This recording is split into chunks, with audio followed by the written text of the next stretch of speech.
আসসালামু আলাইকুম। আজকে আমি চলে এসেছি দারুণ মজাদার কাঁচা আমের শরবতের খুব সহজ একটা রেসিপি নিয়ে। এর জন্য এখানে আমি ছোট সাইজের আম নিয়ে নিয়েছি, 5টা আম। এগুলোকে আমি এখন ছিলে ভালো করে পরিষ্কার করে ভেতরের আটিটা বাদ দিয়ে ছোট ছোট টুকরো করে কেটে নিচ্ছি। আর আমি যে আমগুলো নিয়েছি আমগুলো বেশ টক। আমগুলো যদি টক বেশি হয় তাহলে চিনির পরিমাণটা একটু বেশি নিতে হবে। আমি এখানে কেটে নেওয়ার পর 2 কাপ পরিমাণ আম হয়েছে, আমি এর মধ্যে নিয়ে নিচ্ছি। আরও বেশি হয়েছিল, আমি এখানে 2 কাপ পরিমাণ আম নিয়েছি।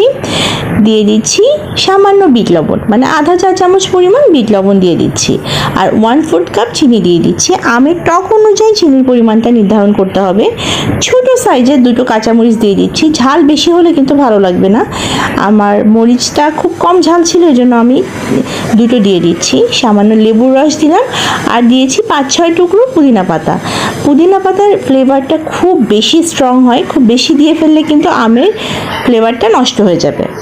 লবণ দিয়ে দিলাম পরিমাণ মতো। আর এখন এটাকে ব্লেন্ড করে নেব। প্রথমেই খুব বেশি পানি দিব না, প্রথমে অল্প পানি দিয়ে ব্লেন্ড করে নেব, তারপর প্রয়োজন মতো পানি মিলিয়ে নেব।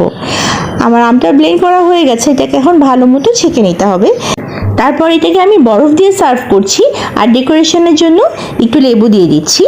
ব্যাস তৈরি হয়ে গেল দারুণ মজাদার কাঁচা আমের জুস বা কাঁচা আমের শরবত।